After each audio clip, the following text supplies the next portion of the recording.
when humans were sent to the moon and they returned. So it's kind of mind-boggling to think that the first satellite that was launched was somewhere in 1960s, and the first human that went to the moon and came back was in 1968, 1969. So within a decade, can you imagine the rate of progress where we were not able to launch a single thing to the orbit, and then suddenly we were able to send a man to the moon and bring him back? Yeah, decade. Fast delivery, fast enough delivery, and try to speed that up with an additional layer of drone delivery is good for getting that technology going, but it's not really what would get me very excited. Like if a person who normally gets a delivery of a package today in 2 days, if they get it in 2 hours, that's not going to change things for the rest of the humanity. So in 200 years, if you were to think in that long-term of vision, in 200 years, all of humanity would have migrated into androids, and then we would probably have discovered ways to travel across space, and in terms of finding residents in different habitats and in different planets, and stuff like that.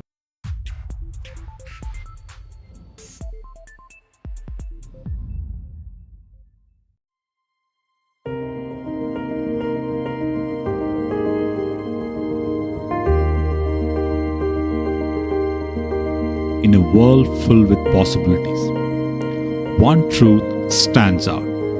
Everyone is a pathfinder in their own journey.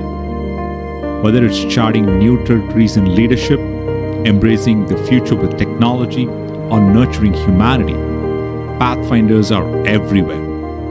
Pathfinders, a platform built for everyone. We believe in the power of connection, the spark of curiosity, and the potential to inspire.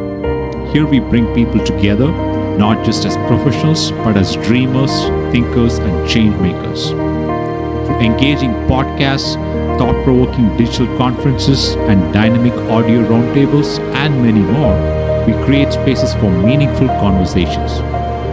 We celebrate those who seek to understand, innovate, and lead. People like you.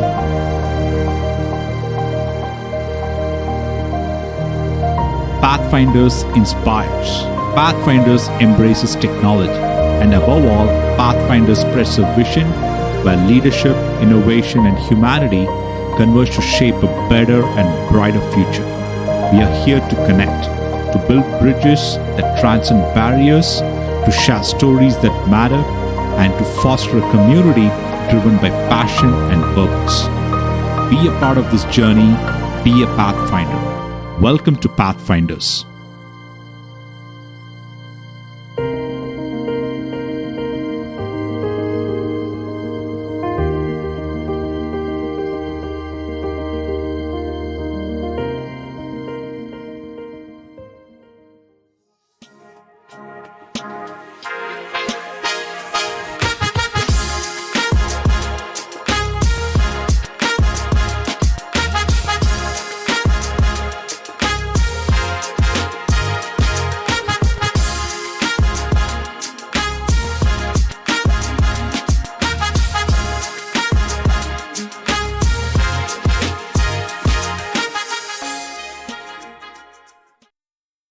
Hey everyone, welcome to the show. Today we have a very special guest, Sanjeev Sharma. Sanjeev, welcome to the show.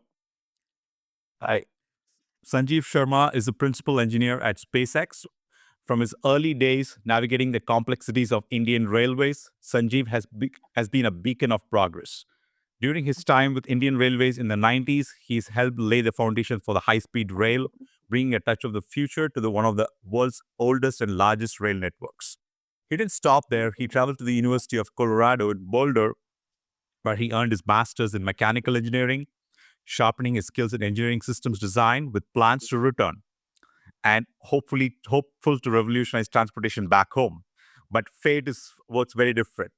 It had a different plan. So he had to pursue his next venture with Seagate Technology, where he contributed to cutting-edge data storage solutions.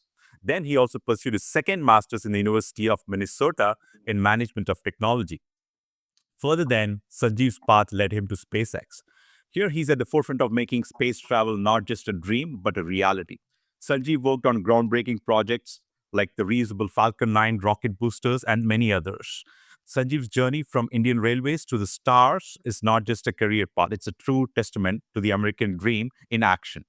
His story is one of crossing several oceans for the great opportunity of turning obstacles into stepping stones and of proving that with talent, determination, and the right opportunities, the sky is not even the limit, it's just the beginning. Please join me in welcoming Sanjeev Sharma to the show, a true innovator and engineer. Welcome, Sanjeev. I'm so glad we could do this today. Hi, Vijayan. Thanks for having me and thanks for the kind words. Yeah, it's always a pleasure for me to speak through any medium to young and budding engineers and scientists, and try to help them find answers that I was trying to find like 20 years back, or maybe even longer. And yeah, it's a pleasure to be on. No, absolute pleasure. Pleasure is all mine and a true honor, Sanjeev. Sanjeev, please like walk us through like how was the early days, even before like getting into railways? How was your childhood like? How was growing up like? What were those days like? Yeah, sure. Yeah, I mean, I was basically, you know, growing up in a middle class family, and basically just like any other student back in those days, trying to put hard work into studies. And the one thing that I do remember fondly is my affinity with physics and math, and how much I did not want to do anything with history, civics, and humanities. So basically, those subjects were very loosey-goosey for me. But physics and math, I used to revel in, and I knew that even early in the early days that I wanted to do something, using those and applying those. And Right. so yeah, I grew up with that interest, and I my bringing was mainly in the city of Hyderabad, from grade 1 through 8, and then after that we transferred. My father got a transfer. We From 8 to 12, I was in Delhi, and then I went to University of Roorkee, and then from there, I guess I got selected with the railways, and I left that and joined the Railway Institute. So Got it. that was kind of my early kind of childhood. Got it. Got it. Like, I think you pursued an IIT Roorkee, if I'm right. Yeah, I started with IIT Roorkee, but after 1.5 semesters, I transferred to this Railway Institute. Yes. Got it. Got it. And I think venturing into like and like exploring public sector has its own well, like the one is like you need passion, the other was like you need also a lot of courage to go and navigate the public sector. And how was those days during the early days, like when you went like got into Indian Railways and the beginning of it? Yeah, actually, that was in those early days, like we're talking about like 1986 or 7. There was not much in private sector in terms of heavy engineering, and most of the heavy lifting or big projects were being dealt by the government. Got it. And It was actually a no-brainer to if you wanted to work on huge projects, if you wanted to work on big machinery, Right. and huge undertakings, you had to be part of the government.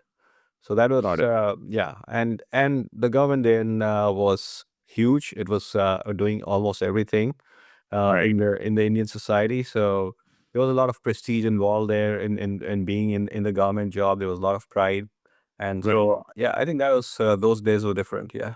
Very, very different. What period was it again? Like, so was it like the mid 90s, you would say? Yeah, mid 80s actually. I was Okay. yeah, yeah. I Got graduated. Yeah, I joined about 86 or so. Yeah.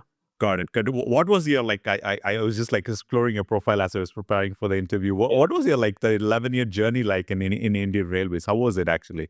Explain it to us in a way we could actually understand a little bit. It's pretty like I think some of the things let me look around, and I kind of keep in touch with my ex-colleagues, etc. Some of the things have changed quite a bit, and some haven't very much.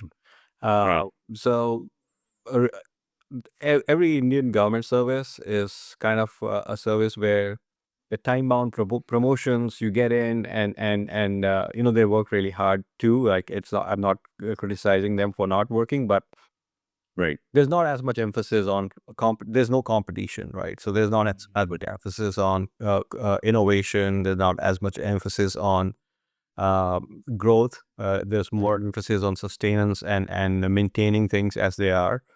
And so that was like one of the cultural changes that I saw when I moved out of the government service is that in the private sector, it's a question of survival against competition. So the companies are, you know, move very fast. They know time is money, and they have to execute, and in that process, true merit will always win because you don't have job sureties, and there are cycles of layoffs and hiring, and all of that is always going on.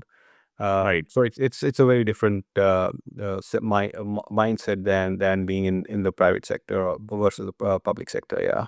God, I've grew up in India as well. Like I've been a consumer like of the Indian Railway. I've traveled across the country for different like very prestigious railway services from Delhi to Chennai, and I've done all that. So love it. I think it's one of the largest, probably the rail networks in the world, if I'm not wrong. Yeah, right. And that being said, I think people love it on one side, and on the other side, how is the efficiency and the innovation and things like that? Because to operate a fleet like that of like thousands of trains like crisscrossing across the country, I'm sure there's a lot of like engineering and optimizing the business process of Oh yeah. of Yeah, yeah. every day, I right? think then that was part of the appeal of joining Indian Railways is that if you wanted experience in very large systems, this is one of the largest systems in the world. And in terms of how was it managed, obviously, looking back, I wouldn't give us 100% grades, but I think people in railways are it's not as shining of a example as ISRO, I believe is, but Got it. it's somewhere in between, I guess. I mean, I think the time I spent in railways, I learned a lot. I learned, the ethics of hard work, and also I was fortunate to be part of setting up a new unit there and Got it. hiring people and getting our computerized design center going and stuff like that. So I learned a lot as a young engineer in that phase, and uh, to their credit, I guess, Indian Railways has always innovated. They were the first ones to digitize rail bookings and stuff like that in Asia. So yeah, to their credit, they've placed a lot of emphasis on innovation. Obviously, there's a problem of lack of capital to start with, and now that's kind of easing up. But Right. they are growing. I think it was a very fertile, like a breeding ground for innovation at that time. Got it. What was seen as the most like prestigious line in India when you were actually working? Was it like the line between Mumbai and Delhi, or that should be like these are like we are really proud of these lines, right? Was there some lines that you remember like Well, the railway lines? the lifeline of India back then was the Grand Trunk, the GT as they call it, the Delhi Howrah, because you'd get coal from eastern India back to northern India for thermal power plants for power energy that you needed, right? And you take food grains from northern India back to eastern India where you needed it. So, and in the beginning of my career, I was posted in Dhanbad. That was like right at the center of it. And Right. I remember my first 2 years were just going to open coal mines all day, like dusty, cloudy, very, very, the atmosphere was filled with soot. When I came out of Dhanbad, I did not have a single white shirt because no one in that region wore a white shirt. It was pointless to dress up in white and go out of the house. Within an hour, you would be covered in black. So that was the kind of and so heavily polluted, and I don't know how black my lungs are still from those days. But Right. that was kind of the most prestigious or the most valuable rail line back then. And Got it.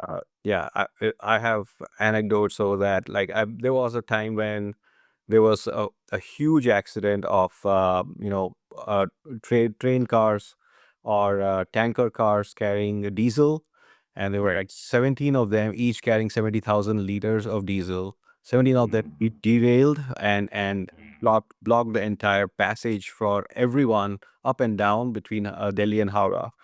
Right. And it was in my division, so I was responsible. from the mechanical side to for relief and restoration. And Right. for about 2 weeks, we were in the middle of nowhere with Mm. brains and trying to get this sorted out, and hardly getting a meal, a day, just working Right. around the clock. And that is the kind of thing that I remember from my railroad days. That I really have a lot of respect for people who just jump onto that work and just work nonstop until the problem is solved. Yeah. Yeah. I don't like to compare, but at the same time, I've also used Amtrak.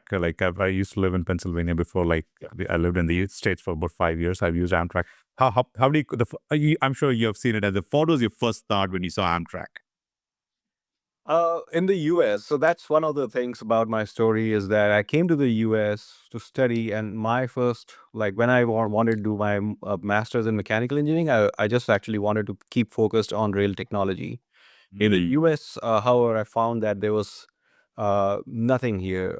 The rail technology that we have in the US for both for freight as well as for passenger is even further behind, because US started off with railroads for big corporations, but then the passenger railways never picked up really in the US, and it's all aviation, because aviation Right. was cheaper. um, so in the US, passenger railroads are almost dead, intercity or across the transnational, uh, Right.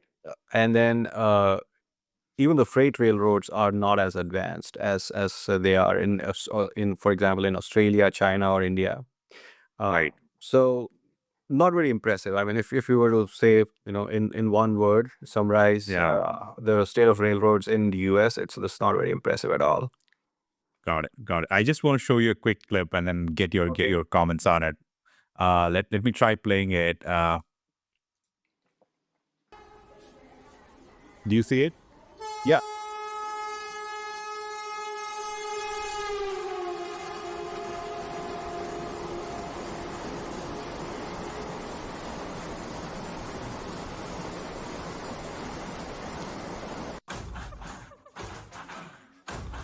It's just short, 20-second clip.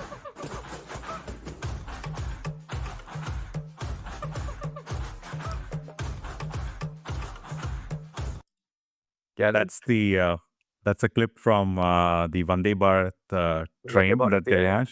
yeah, yeah. Yeah, yeah. Your comments on that. Oh yeah, it's wonderful, and it just is, I would say, 2 or 3 or 4 decades late.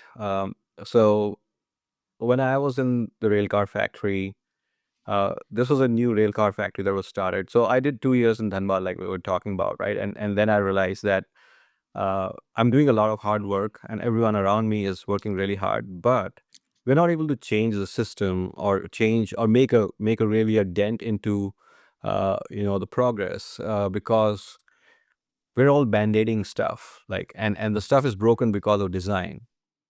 So you got to go back to the source and fix that if you want to make a real progress. And that's what instigated me to get interested in design. So I got Right. this position in the design group in a new factory which was getting set up in Punjab, and I joined that, and learned a lot. Like I was saying there, one of the things I saw there was that um, we were still making designs that were imported into the country in when we got independence. So we were still making those rail cars either for passenger or for freight the same way, or to the same prints even, that were received from Switzerland in the 1940s and 50s.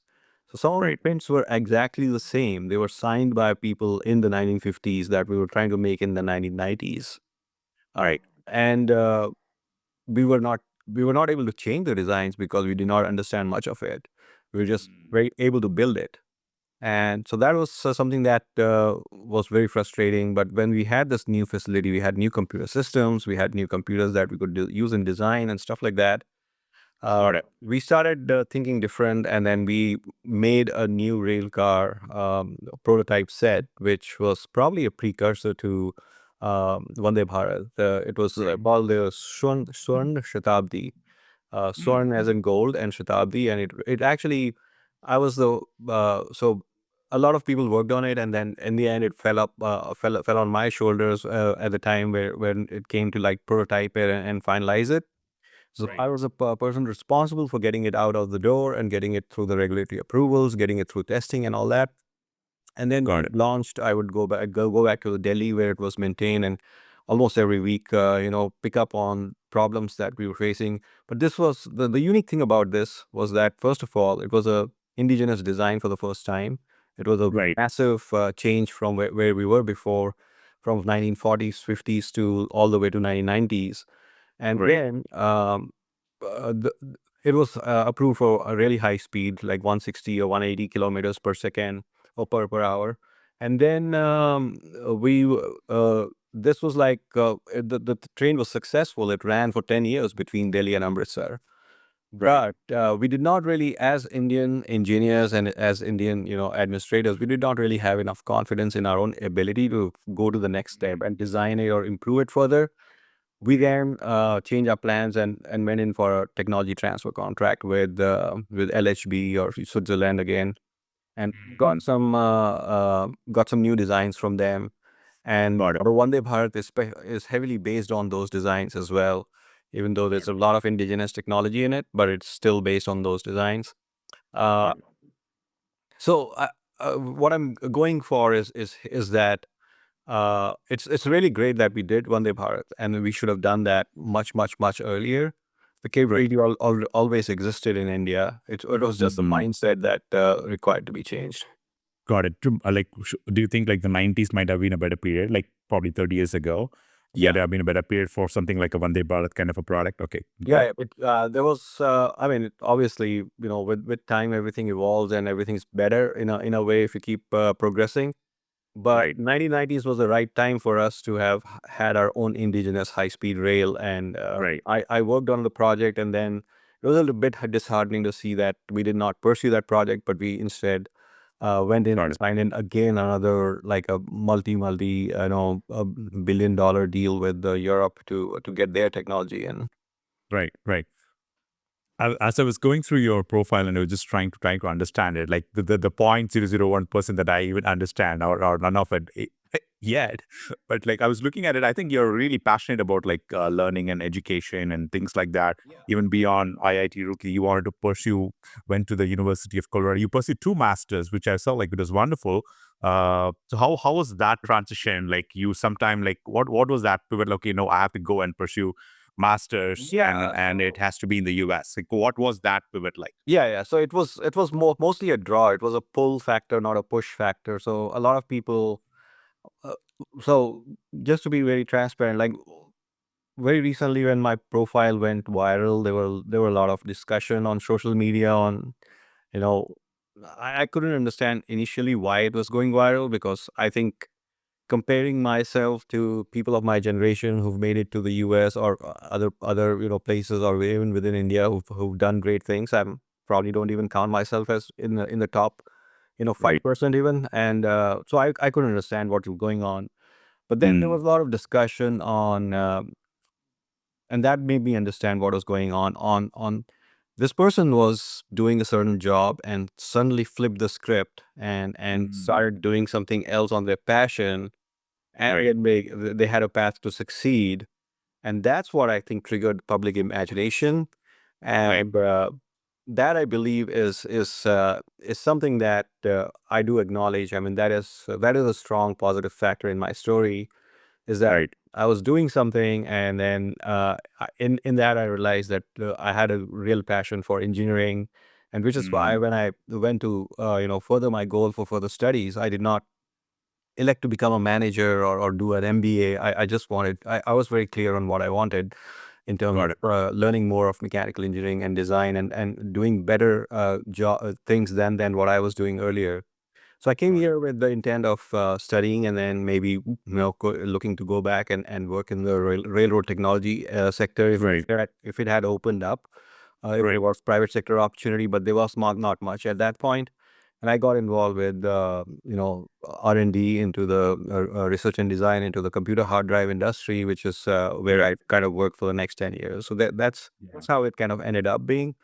But I'm a great proponent for not getting boxed into a group into a walls that kind of just bring you in either from your own assumptions, fears, Right. and or expectations of people around you, or your own understanding of uh, you know what bounds you to your present circumstances. I Got always it. maybe I'm repeating this quite often now, but I don't think you should get uh, you only live once, so and you're only going to have one life. That is it.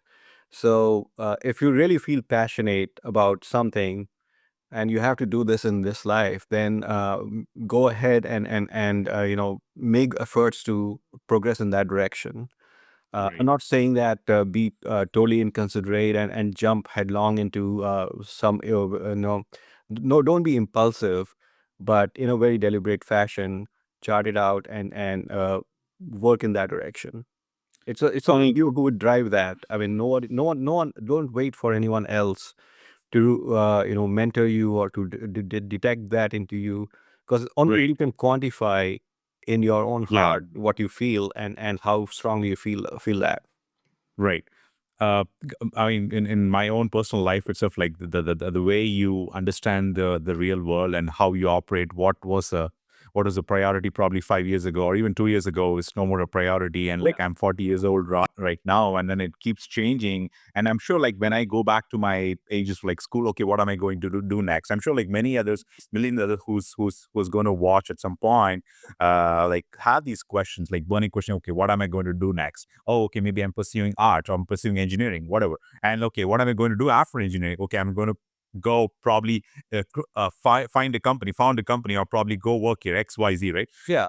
Explain the thought process to me, Sanjay, because you have gone through the situation multiple times, right? Yeah. The thought process. So it seems as if when you watch, and I've talked to a lot of, I've had the privilege of talking and listening to talks of highly successful people. A lot of Right. times, there are obviously some people who see them on a linear path. They joined a company, they worked hard on it for 25 years, and they became the CEO, and Yeah. they're one of the greats of Yeah. that career field, and all of that, and that's fine. I have nothing against that, but I've seen a lot though of like maybe 70-80% of people who we look upon as inspiration and experts. All Right. of them have a very meandering path through their career, and I'm not unique in that. And when you look at that, it's not. I mean, to us, to someone from outside, it seems as if there doesn't seem to be any sensible thread here. But Right. when you talk to them, when you look deeper, there is a thread. So in my case, the thread was I wanted to be one of the best mechanical engineers, producing Right. technologies for the next generation. Right. That was like the thread I had in me, and Got it. the reason why that was so strong was because I'd worked in areas where I used to deal with problems of past years or old technology all day, and Right. may, and get frustrated that there's no net improvement here, right? The only Right. improvement that you can get then is to go to the next generation. You cannot keep flogging a dead horse. So that was Right. like kind of the motivation I had. And whether I worked in railroads and I produced the next generation, passenger rail car, or I worked in Seagate technology and produced a next generation data storage Right. technology, or I worked in SpaceX and produced a next generation reusable rocket. All of these have a very common theme, and Right. I've never kind of deviated from that theme where I deliberately pick career paths or opportunities where I can actually work on to further my goal. And so that is one common thread that I have in all of these Got it. situations. Yeah. Got it. There was one famous movie. I think probably it came probably a decade or more than 10 years or something. I don't remember the time. It's probably around 2010 or after. There was a movie called this like Three Idiots, like Amir Khan and so many others. It's a popular movie. I'm sure you would have got a chance to like probably see it at some point. Yeah, I've seen it. There the protagonist says about like don't chase success but chase excellence. Exactly. Yeah. Does that resonate with you a lot? Movie was actually, when I saw it, it was profound in many ways. I Right. haven't seen it again, but I think even when I saw it, it was really a well-made movie, and spoke to the real crux of the matter. And I think you're right. I mean, even when you look at the biographies of highly successful people, they've not been chasing one product or one particular feature. They've been chasing excellence, or they've been chasing passion in their field, and that's Right. how they've come to this place. And very recently, I was reading NVIDIA co-founder Jensen Huang's I- interview, and he was basically saying, "I don't have a grand plan. All I've been doing every step of the way is to go to the next best thing from what I Yes. do now." Yeah. And that's how it leads to all of these big achievements. And I think it's best, in my view. I also take the flip view of it, and just to justify why this is good is, in my view, it's best to leave life as an adventure rather than Right. figure it out all the way through. Like, if I knew sitting here as an intern that in 30 years I'd get that corner office, that life would not be worth living, believe me. 100%, 100%. And I like what like Jobs spoke in, I think, one of the inaugural conference. He says like you can only connect the dots looking backwards, not looking forwards, right? I mean, And I think it's for the better. I think it's for the better. The thrill of right, doing something new, even if it was like some people believe it's fate, like right, even if it's preordained. Knowing that in future, knowing that beforehand, just takes away the thrill of life. So I think yeah, it's better. It's better to uh, be consistent in your pursuit, but right. let the chase take you where it will. Absolutely. I just want to show you another clip, and I know you later like jumped on to the data storage Yeah. evolution, and then like I just want to show you a quick clip, and then maybe we'll talk about that Okay. right after.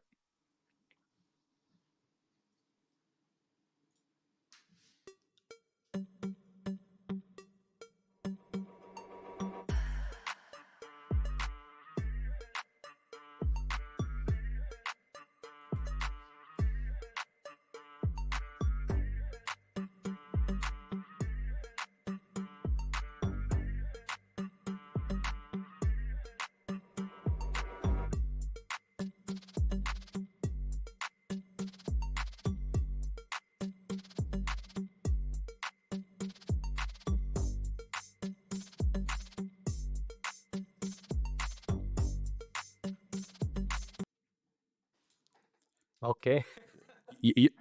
This is nothing new for you. You have known it for several years. We have all pretty much used all of it. As a data storage professional, I can actually find quite a few things to pick on this Yeah, little clip. yeah, It's all and first of all, it's not all about data storage. I think it goes on and off between data storage and data transfer or communication systems and stuff like that. right, If you right, speak of data storage, you're right. I mean, I think one of the stats I read very recently, which is shocking, is that the cost of data storage, gigabytes per dollar, on dollar per gigabytes, rather, has right, fallen by about 1 million times. Has yeah, fallen by about 1 million times between right, 1945, when there was like a first attempt to store data electronically, and now. And so that is a staggering, staggering, staggering number. Uh, and a lot of it is built on the back of electromechanical devices, which are computer right, hardwares, which is again right, like a staggering statistics. So we're all used to the Moore's law in transistors in solid state technology, which right, basically state that the number of transistors on a computer chip would double every 18 months or so. That was Gordon Moore, who was the founder of Intel, who made this law. It's not actually a physical law. It's basically, he kind of foresaw this would be the rate of progress given our progress in material science, given our progress in technology, manufacturing, and all of that. And it so happened that everyone started believing in that, and everyone, even the competitors of Intel, started marching to the same drumbeat. So that became the roadmap, and that's how it sustained. But uh, the great thing there was that in solid state technology and electronics, it's possible to achieve that kind of a pace. But the shocking thing that people don't realize is that on the hard drives, which are electromechanical devices, the rate of increase in data storage per square inch on a hard drive, the amount of data that can be stored, actually improved for quite some time, uh, even beyond the slope of the Moore's law. So hard drives were evolving faster than anything else in the world at a Right. and that's how our everything that we see around us in terms of data storage, cloud, AI, in terms of everything that we see, IT revolution, all of that was possible because of hard drives. Got it. And now I think the hard drives are kind of getting replaced by solid state drives, Yeah. which is great too. I mean, technology always marches on. Yeah. But for the period that we did not have solid state drives, hard drives were kind of carrying the banner. Got it. Got it. Every time when we are having a conversation about like the cloud era that we are in right now, or probably over a decade now, and like when you talk about like costing and estimation, and there is this topic that comes up, oh yeah, storage is cheap and compute is the expensive one, right? Yeah. So do you think computing will also go to a state where it also becomes like inexpensive, and it has happened to the storage, uh, the evolution of storage as well? Well, it has. I mean, that's the Moore's law, right? I mean, because we've started packing so many transistors now to each chip, and every chip that comes out in the market, and there's a product cycle of about 1.5 years now in the CPU, GPU kind of domain, and every generation is 1.5 or 1.2 times, faster than the past generation, and it's Got it. maybe 50-60% more energy efficient even. So yeah, the rate of progress is just bafflingly just continuing to go on. There was supposed to be a limit in Right. physics to the Moore's law, but and it has admittedly kind of flattened out on a log kind of a graph if you think. Got it. It has flattened out a little bit, but it's still marching on. So compute has become cheaper. The Right. only thing that happens there is that we so technology is just progress, is a story of progress of our capabilities, and Right. then as our capabilities progress, we become more and more productive, and we start demanding more of it. And so it used to take, let's say, transportation. It used to take, a month to go from London to New York and by a ocean liner, and that was it. And then airplanes came in, and then started taking hours. And Right. then we started saying, why cannot, like, now we are saying, why can't we have like hypersonic travel? And so we're trying to keep pushing the envelope every time. But what that does in the end is that if it took 1 month for you to go from London to New York, and now it's taking a few hours, what are you doing in the remaining time? You're doing much more. So we just keep getting, Right. as humans, we just keep getting more productive. And then when we get more Got it. productive, we have more uses for the new technologies. So we are Yeah. doing much more in one lifetime than people did in 10 lifetimes Right. earlier. So the need for technology, the need for progress will never slow down. It will never be enough.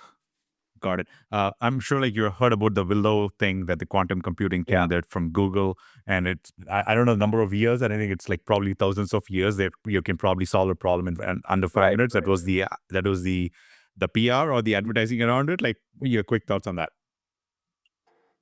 Yeah, I've actually looked into quantum computing a little bit because when I was looking to branch out of SpaceX, in my previous stint, I Right. was looking at Silicon Valley startups and new technologies, and I thought quantum computing was great at that point, had a great promise. So I looked into that and kind of tried to see if I would be a good fit there.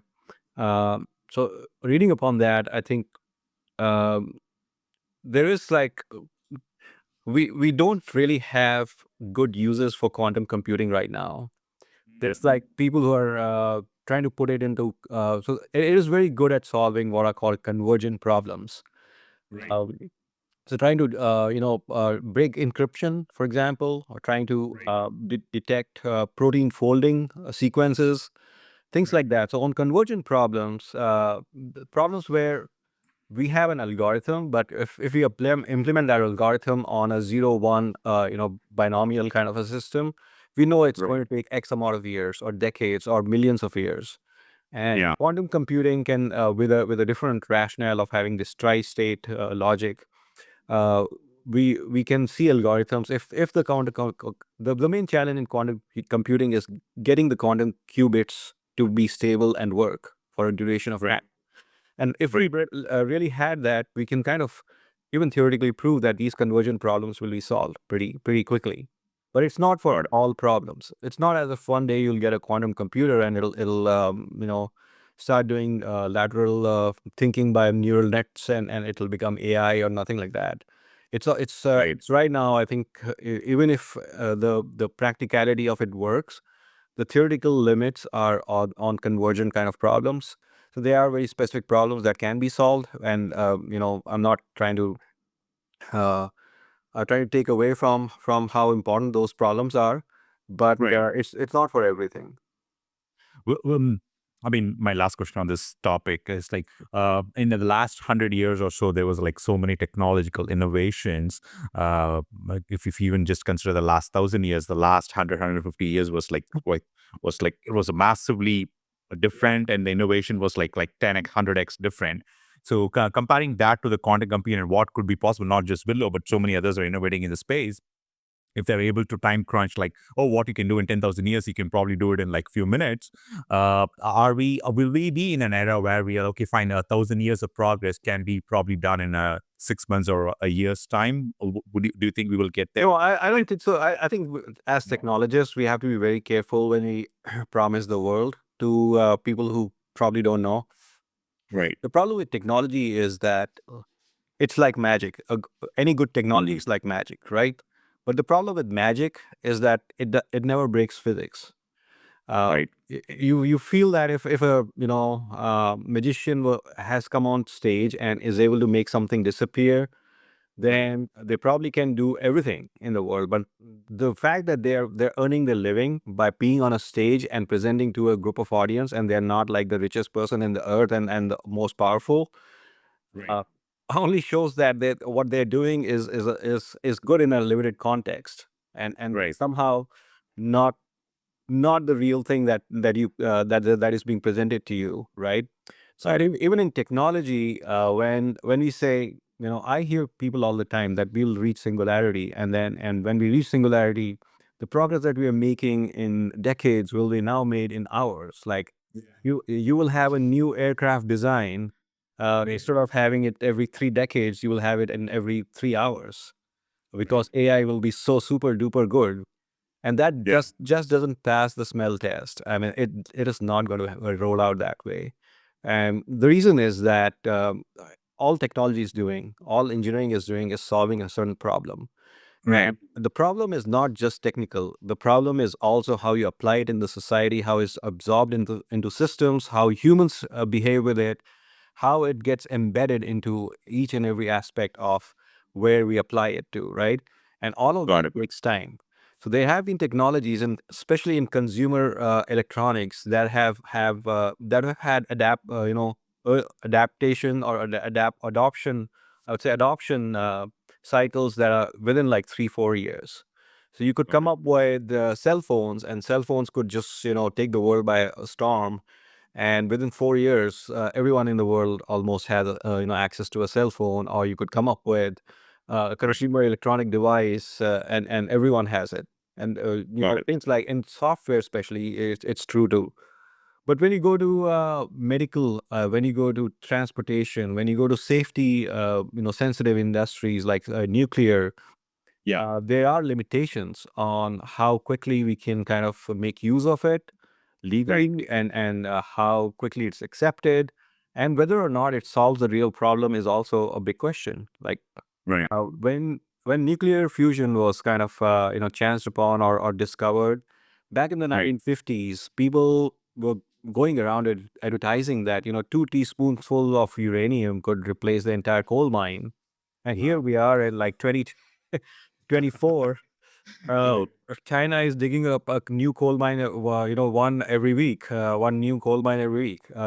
Right. And why is that? Because every technology has its own limitations. It's not about the intelligence of people who are working on it. It's not about discovering just the solution in a lab. It's about the Yeah. application. So we Yeah. have to be very careful when we say, everything will be solved once we get AGI, once we get quantum computing, once we get, maybe all the world, all that the world needs is a million, Blackwell units, GPUs, buzzing away somewhere. No, that's not going to solve everything. Got it. Got it. Oh, very, very, very interesting. You've spent a lot of time in engineering, engineer-related studies Yeah. in the fields of engineering. I'm sure you have been challenged by a lot of problems, and you've solved so many numerous problems, thousands of them by now.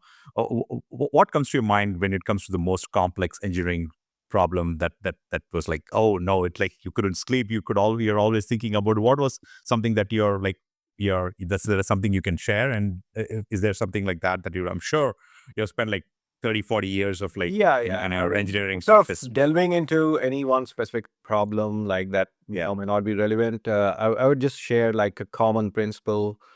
Right. So, and that's something that is very interesting in terms of how things evolve in engineering. Right. So we let's say when I was working in Seagate Technology, for example, we were using, I used to work or lead a team in what's called server formatting, which is Right. basically you have a magnetic platter, which is a disk, which we've Right. coated with magnetic material, and at Right. that point, we haven't built it into a hard drive. The way that a hard drive works is that you have this platter, and then you have a read-write head that has to read and write information on it. And that Right. head is, if you've seen some old vinyl LP records, the long playing records, it has a Right. needle and a stick that moves over a spinning vinyl disc. So the hard drives are essentially like that. If to your viewers who haven't seen a hard drive from inside, so we have a read-write head, and that head will read magnetic information from the disk and write on it.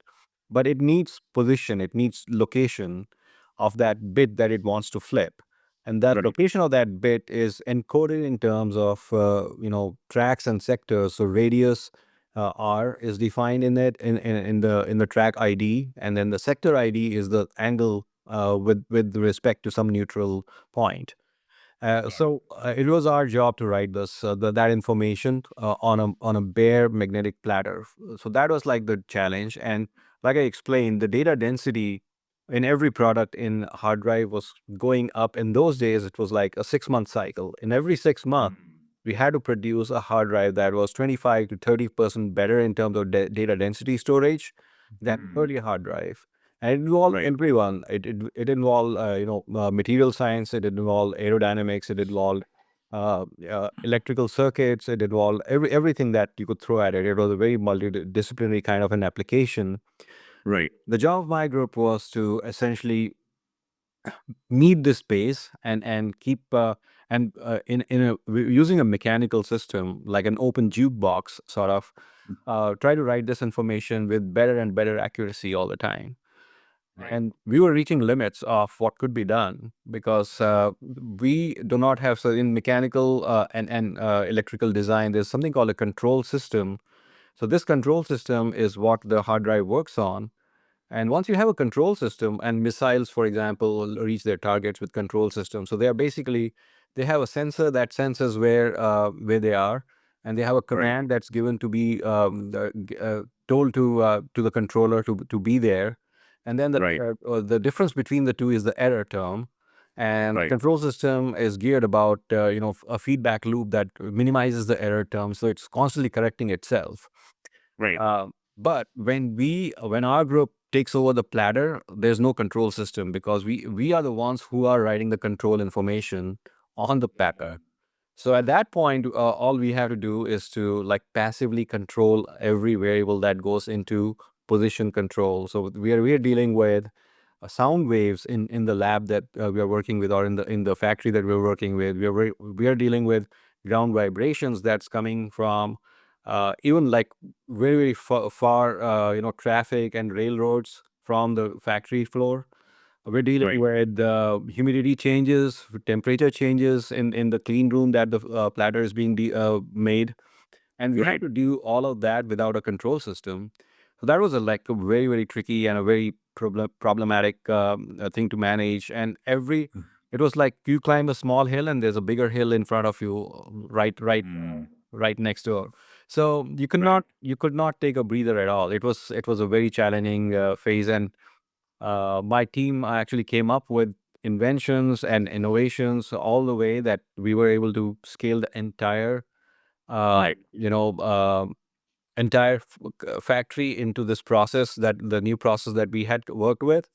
And we were producing like millions of hard drives with that within a few years. And yeah, we even discovered ways to increase the productivity of this process by 40%, which was a huge deal. Got it. Got it. No, thanks for sharing that. I mean, every time when we speak about like project planning and like business continuity and things like that, there's always this topic of disaster recovery, and they take backups of backups of backups, like from like European backup, like in Australia and Australian backup. You know what I'm talking about. Yeah. So will there be a time, of course, like fire and calamities we understand, but will there be a time, Sanjeev, at some point where we don't have to really rely on backups once your storage's good? I mean, we have moved from the era of like the traditional hard drives to like a solid state. Will there be an era where we are like, if you have stored, it's good. You don't have to worry about it. We don't have to like take 10 backups to make sure the data is intact. Well, the backups today, like for the cloud, they're happening automatically. So storage is so cheap that you have what we call nearline or mission critical layer, and then you Right. have the backup layers. Depending on how hot the data is, you back it up in every hour or every day or every month, and Right. there are multiple layers. And again, storage is so cheap at the back end. You have at the furthermost end, if you want to store some data for 40 years, you're going to tape drives. If you want to keep retrieving the data every 6 months, you're going in for hard drives. And Right. if you want to like have a hot backup for every hour or every day, then today probably you'd opt for a solid state drive. So there's multiple options here, and most of the systems are configured for backups without like a human worrying about it. So that's already Got it. happening. It's already like when you make a transaction with your credit card Right. on a machine. Obviously, there's no real money getting exchanged anywhere. It's only bits getting changed in a system somewhere. But Pretty as much. soon as you do that, and if that local thing crashes, it's not as if you'd have made $1 million transaction and that would just get erased from history. It's actually getting replicated 4 or 5 places, so that if one building loses power or something weird happens there, uh, Right. that record is preserved as soon as that transaction happens. So all those systems already exist. Yeah. Got it. Of course, like for you have traveled the globe, you have seen the East, you have seen the West, and obviously there are like different ways the society operates, and the different ways that the reward systems and incentives are in terms of like the socialistic values that the East has. Not all the countries, I'm saying, but the West, it's like very the capitalistic society that we have. How do you see these like enabling humanity to build into the future? Do you think one is helping the other, or the one is detrimental to the other? Yeah, that's a good question. I think, and having spanned both worlds, in terms of physically being there and working there, not only Right. that, and in terms of intellectually as well, getting aligned to one and the other as well. I feel that the true answer for me lies obviously, I prefer a capitalistic society. And with capitalism, there's always a question of materialism. How much do you want to like grow your needs in terms of materialistic things? And then the flip side of it is our uh, oriental tendency to be more tolerant and accept nature as it is. So Right. where is the true answer, I guess, and what is true progress? I mean, those are very fundamental questions, right? Right. Uh, is true progress, going and consuming as much as you want without Right. it need to the planet and just throwing it out there and uh, you know then maybe leaving the planet and going somewhere else and doing the same thing over and over again. Right. Is that progress? Right. Uh, Right. I don't think so. So I think there's a mix of both kind of you know, the Oriental kind of Zen, if you were to say, in getting satisfied with where you are, Right. versus being dissatisfied with the existing state of the world and trying to change it and trying to Mm. improve it. And as a complete humanity, I think we have already taken the choice of not living in caves anymore and Right. expecting a certain standard of living that cannot be sustained without technology. And unfortunately, uh, Mm. everyone in the world wants to lead a certain quality of life. We have to keep upping the efforts of technology, but Right. while we do that, and as technologists, I'm very conscious of that burden. We have to do it in a sustainable fashion. And Yeah. by sustainable, it means everything. It means not just like depleting non-renewable resources that should stop, but also Right. not putting out as much waste and toxins in the world that the next generation cannot even does not even stand a chance. So sustainable would be, and there is there are pathways to do that. It's not as if we cannot square this circle. Got it. It is possible to do both. Got it. No, I Yeah. understood. In the last few episodes, we started doing a section called the AI. So we will ask the AI to draw something for us, and then we will ask a question around it. So I think, All right. yeah, people seem to like. Let's see, like, so I'm going to request you to like tell me like what you want to be drawn, and like we will try and draw it. So AI will, Grok is going to help us draw that for us, and we'll have a question on it. So your choice, Sanjeev. What do you like to be drawn? That is interesting. I mean, I've prompted Grok earlier for themes like space travel and stuff like that. But let's ask Sure. AI to draw uh, uh, to draw how life would be on, let's say, Titan. It's a moon of Saturn. I don't know how much it knows about Titan, but it would be interesting to see AI's take on humans living on Titan. uh, Draw me how life will be for humans living in Titan. Is that right? Titan, yeah, the moon of Saturn. Okay, got it. Yeah, let's let's see.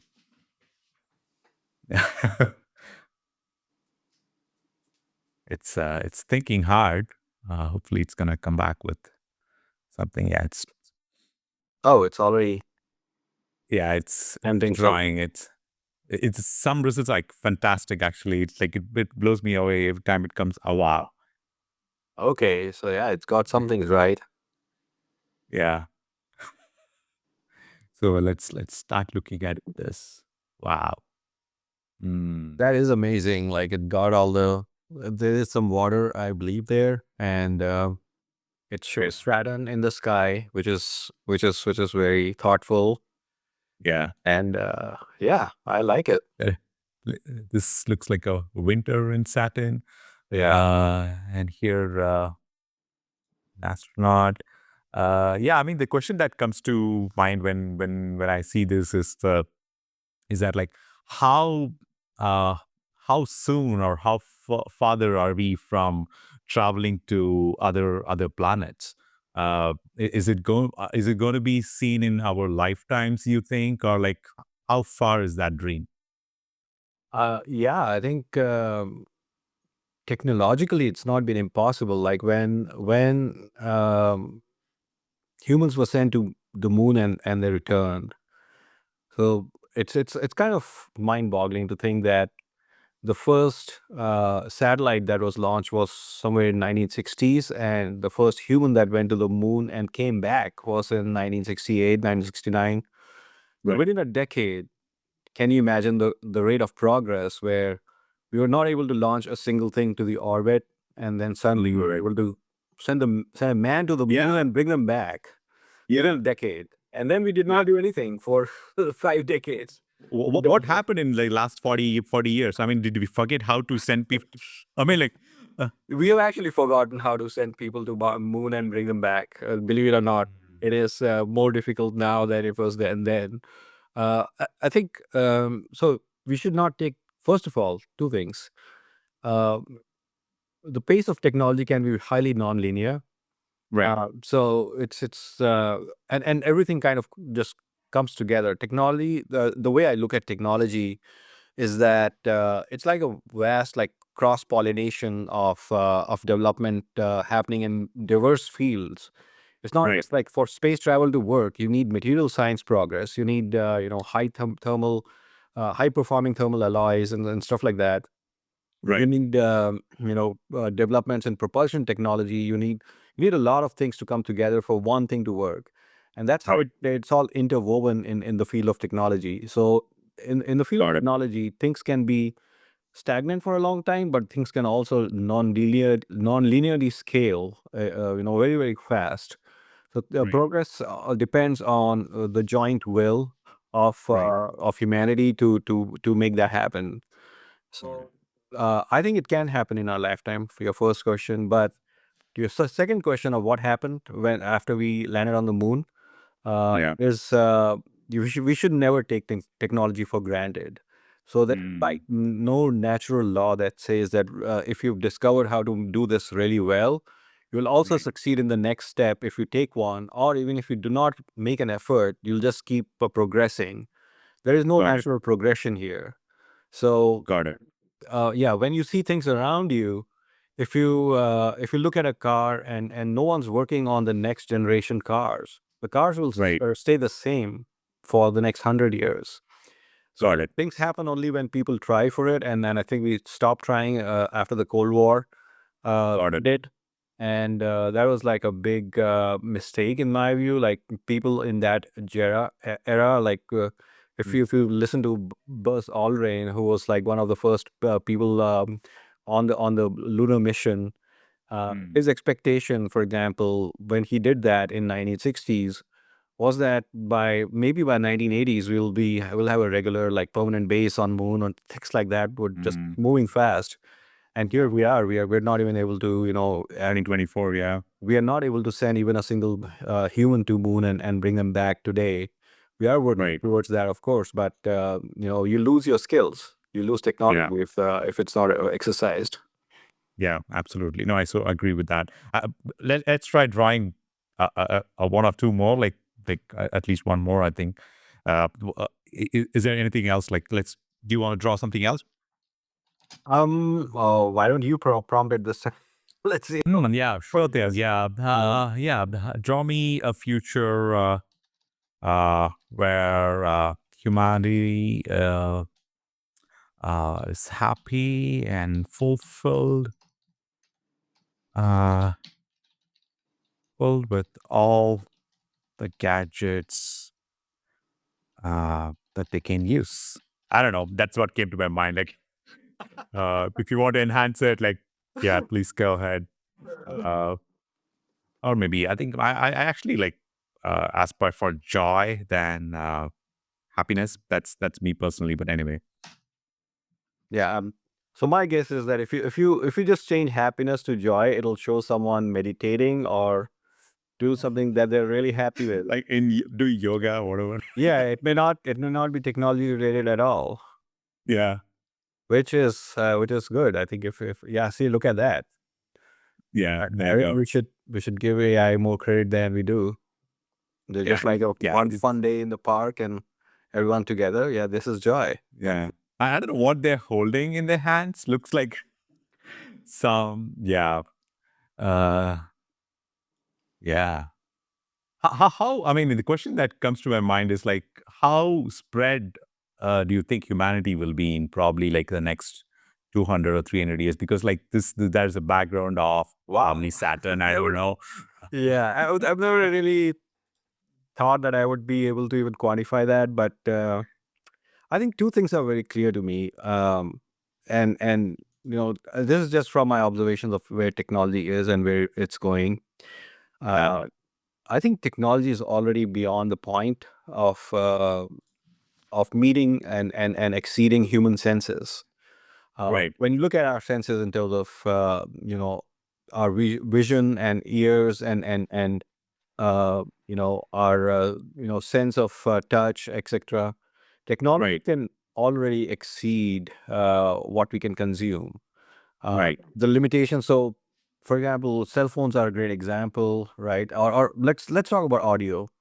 It used to Right. be that we did not have any audio replication capability first, right? And then Right. Grandpa came in, and then we had Right. capability to reproduce sound and play it back, and then they came like digital or sorry, audio entertainment in terms of mono sound records and stuff like that.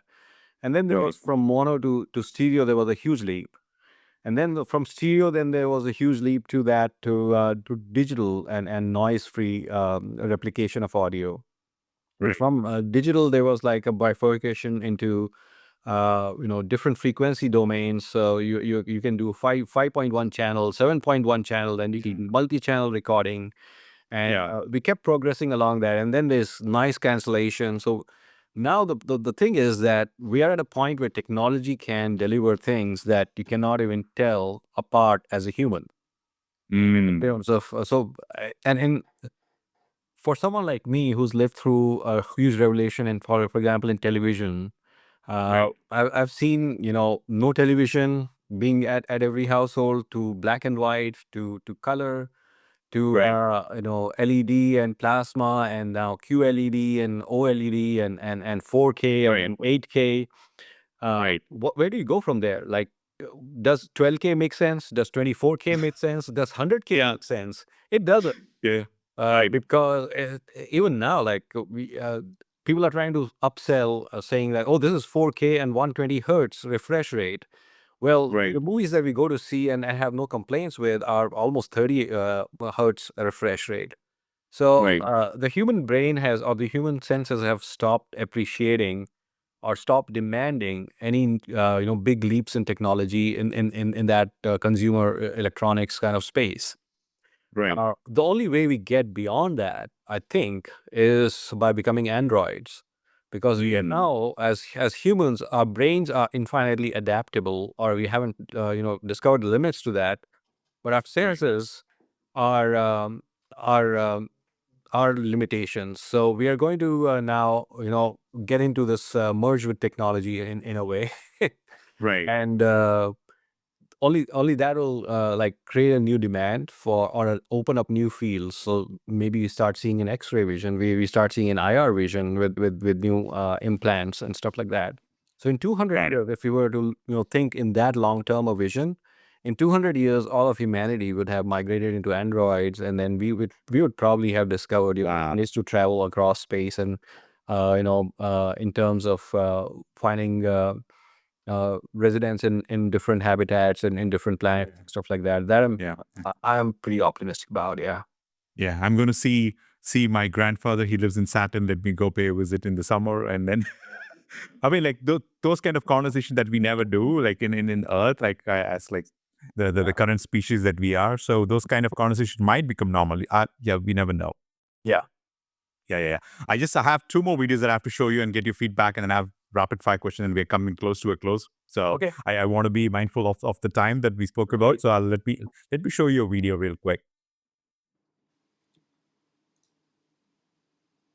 I've just ordered a drink to this park. Wait till you see the method of delivery. Oh, here comes my drink. That is insane. Oh my God. The package has landed. Oh, there's another one. Someone else just ordered something. Let me try. Oh, it's about to take off. It's got to move out of the way. It's moving out of the way for another order. Bye-bye, Mr. Drone. Thank you for my order. Oh my God, right, let's try. Wow, and there it is. There's my package. Came from the skies. Oh, there's another one just coming in. Wow, look at that. Right, it's time Yeah. Yeah, I'm just trying to stop this clip. Okay, fine. Yeah, there you go. No, I know you spent a good chunk of your time in matterless as well. Yeah, with the drone matter. Sorry, with the drone technology, drone delivery. So, what are your quick thoughts on that when you see that clip? Oh yeah, I think it's great. What I would like to see drone delivery used for eventually, and kind of that's like the big case that there's a company called Zipline, for example. They have this drone delivery of blood and medical supplies in Africa. So Right. we're already a pampered lot in urban areas within, whether we're in China or in the US. Right.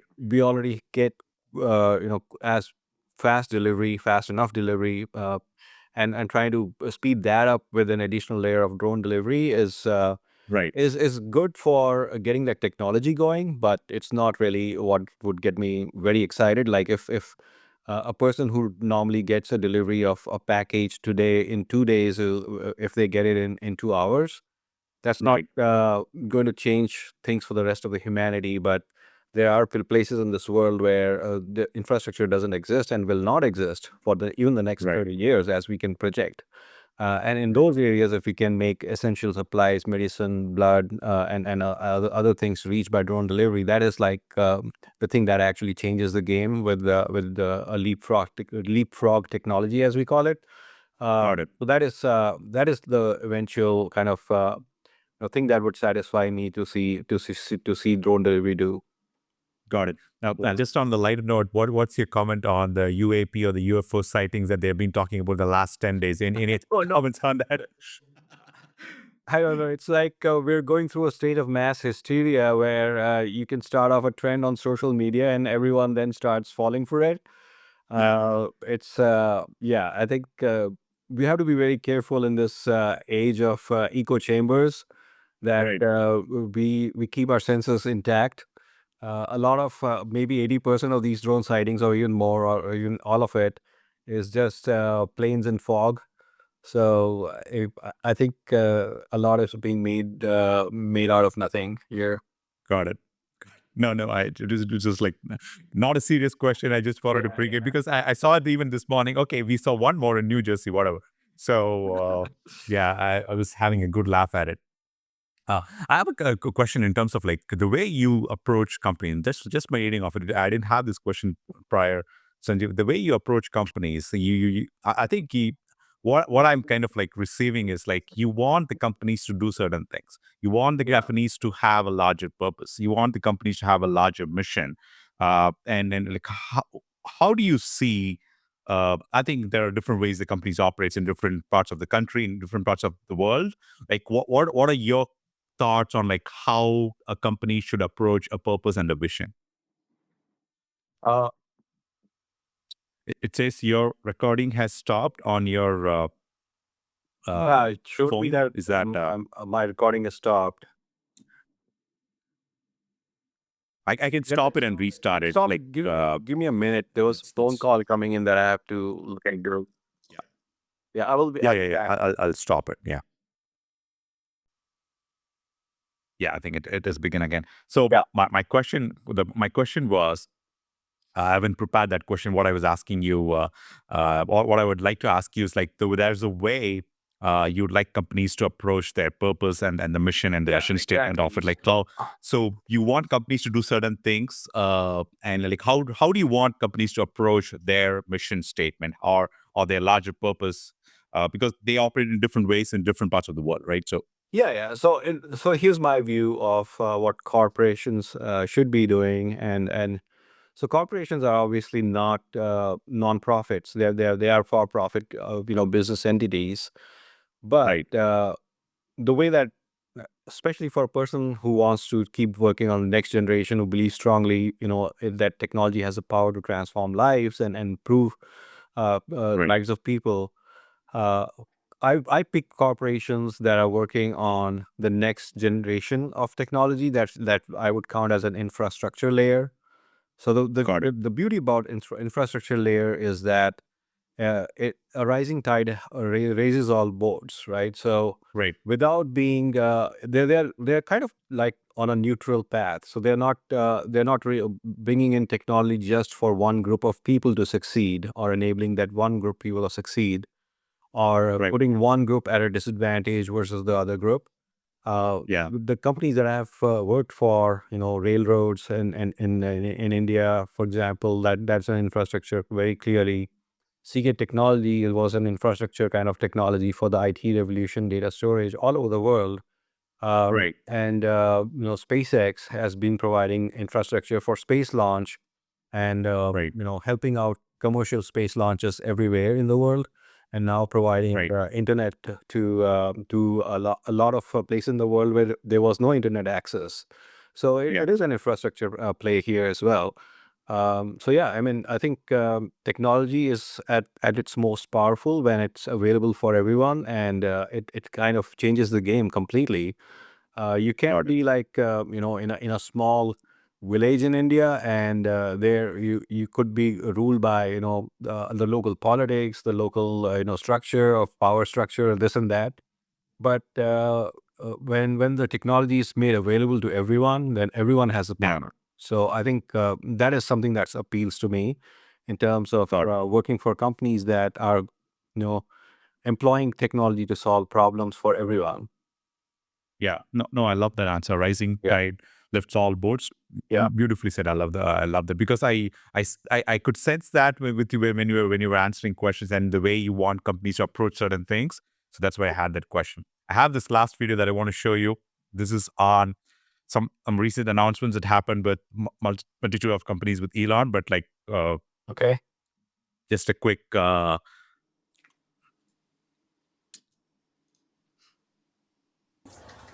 We can see those chopsticks now in the gear.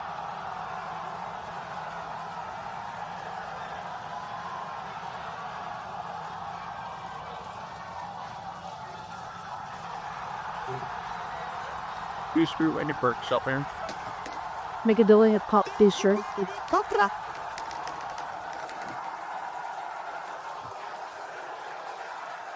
Happy Easter. Back at the Watchtower. What every Figer beyond. Are you kidding me?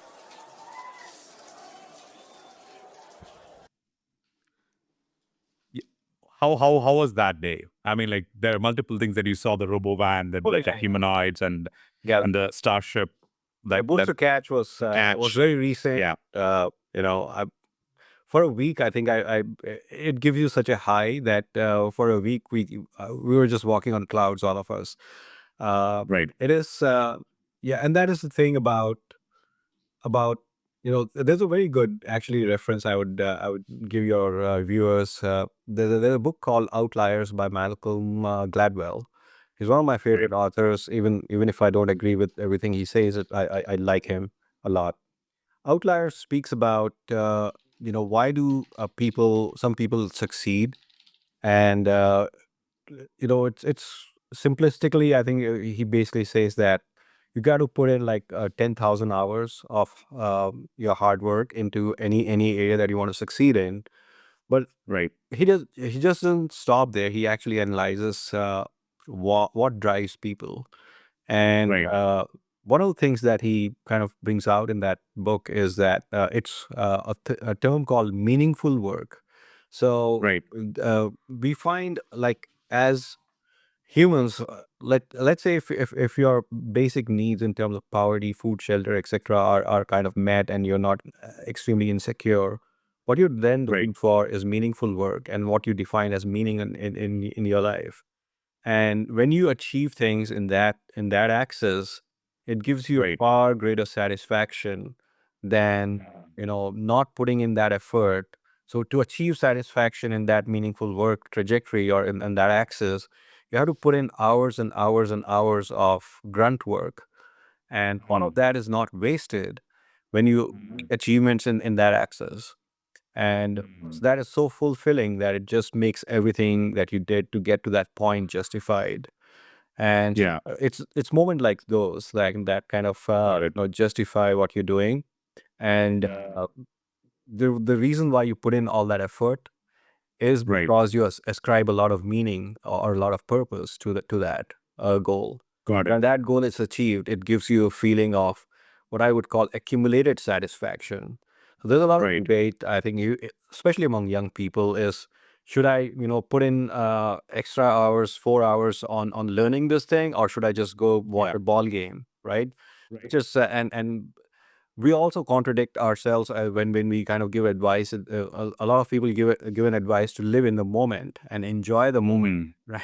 Yeah. Some others give you an advice that you should just keep like looking at future and delay your gratification and just Right. keep slogging. Right. And between the two, I think the real answer is work towards an axis which brings you closer to a goal in the meaningful work, and Yeah. the satisfaction that you will see at the end of that will be worth all the little moments of pleasure that you see by avoiding that. And Got it. if you constantly keep seeking a momentary pleasure, then at the end of the of your life is transitory. So at the end of your reflection, you may not Right. get that satisfaction. But if you keep working towards a meaningful goal, you'll always look Right. back and be satisfied by the period that you spend trying to achieve it. Got it. Got it. No, quick like follow-up question on the like how, I know like what to learn is one thing. Like how do you learn? Like just had a quick question. Like how should people learn stuff? Like whether it's engineering or like I maths think or anything. these days it's pretty easy with I mean I'm a learner. I go back to YouTube or textbooks, and basically keep learning all your life and keep going back to the fundamentals. And it's there's no shame in picking up a book that you kind of may have gone through like 10 years ago and then reflecting back Got on it. it again. So yeah, keep Got it. Yeah. I just have a list of like rapid fire questions. Like it's like one word or short phrase, and then we have come to the close. And then I think that'll wrap up. My first question was about the favorite book that you had or the favorite engineering book I had. And you already mentioned Outliers from Yeah. Malcolm Gladwell. So that's perfect. So you've covered question number one. So we'll keep going. All right. So you lived through a lot of like different times and across different countries. What's the best piece of advice that you ever received that you want to share with anyone? Pursue excellence. I think that is the number one thing. Yeah. Got it. Space or Earth? Where do you see the future? Earth. Yeah. Got it. Definitely. Got it. What do you say is the most overrated tech in space travel? Most overrated tech is huh. That is an interesting question. Um, I'd like to say in I don't know, human space flight itself is just because we are humans, we are fallible, but it occupies a greater space or a greater place in our minds than it should. I think Right. space exploration should be more automated and followed by rovers and automation and stuff like that first. And we try to prioritize humans first, which ends up costing a lot more. I understand. So, and many times we have heard this like, okay, it is not rocket science, but we have heard it 1,000 times. Like people talk about it. Like, so what would you say is the biggest myth about rocket science? Well, the biggest myth about rocket science is that it's just too complex, which is why we are not able to do it. It's not bad. I think there are things that humans are doing that are far too complex. I actually regard hard drives as being one of the most complex, mass-produced, things made by humans. Rockets are simpler in that respect. So what is hard in rocket science is actually the computational part of it, in terms of planning orbits and navigation and control. Those part of rocket science are still pretty hard and pretty non-deterministic. So yeah. Got it. In a decade or two, I don't know, maybe in a few decades, like if you had a choice to pick which planet you want to visit, what would be your favorite planet to visit? Planet in our solar system, I guess that only leaves Mars. There's other planets you would not want to be found on. Right. Got it. If there is there one historical figure or leader that you want to have like a lunch or dinner with? Yeah, that's a great question. Actually, I mean, I would love to, I've read Einstein's biography, and I would, if there was like a time travel or something possible, it would be great to pick his brain. He was not just a great scientist; he was a great humanist. Which and the thing that fascinates about him is that a lot of his theories and relativity and general and special relativity came through because of his conviction of there being a principle in the universe, and it not all being like everything was not making sense before he put it all together. And the reason that he put it all together was that he was convinced that everything should make sense. So that's such a human thing. Like when people say AI will solve all our problems, I don't really see AI having that conviction anytime. That's a very human trait. Got it. Understood. Like engineering or philosophy, which one shapes your life better? It's a good question. I actually read a lot of philosophy books, uh, and ultimately came to the conclusion. So there's a very famous mid I don't know 14th 15th century philosopher Voltaire, French philosopher. And he had a very great kind of debate in one of his books he wrote, and ultimately he said, after doing all the philosophy, the meaning of life is just digging a potato field and growing potatoes. So essentially, engineering is my answer because its impact is almost immediate, and you can kind of see the impact. Philosophy has been around for a long time, and I don't discount the questions that they ask, but they basically are at a point where they cannot provide many answers. They can only ask questions. God, this is probably the last but one question.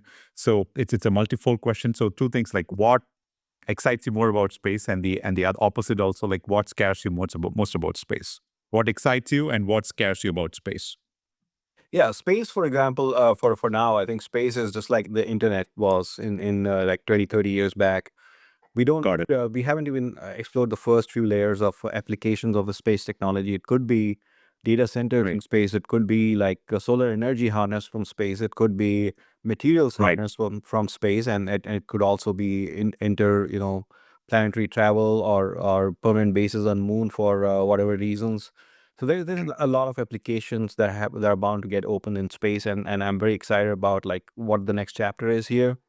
What scares me about space is the human tendency to place weapons in space, and it would not be a good day to have a nuclear all-out war in space. And we don't realize how fragile the space-based economy is. There was like solar storms, about a century ago, where in the 1800s there was a major solar storm that took out everything in terms of power grids and stuff like that, and that can happen again, either solar storm situation or human created, EMP pulse by nuclear explosion. If that happens, it would fry up all our satellites, and it could change things that we take for granted, like GPS, like communication, like weather forecast, and all of that. So it is a pretty fragile ecosystem, and we don't realize that, and that kind of scares me. Yeah. Got it. Got it. Uh, Last question, like what is one word to describe your career journey or your life?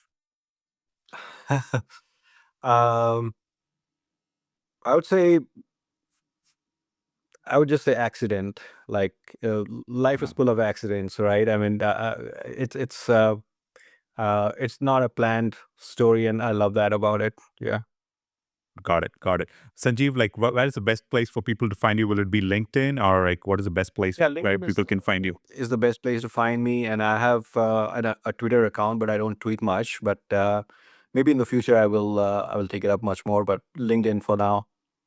Got it. Sanjeev, it was an absolute pleasure. Thank you for your time. It was a true honor to sit down with you and even like listen to the kind of thoughts you were bringing. I think I thoroughly enjoyed it. Thank you so much for your time. I'm so looking forward to publishing this soon. Thank you so much, Sanjeev. Well, thank you, Vijayan. Thank you for having me. Thanks. Yeah, thank you.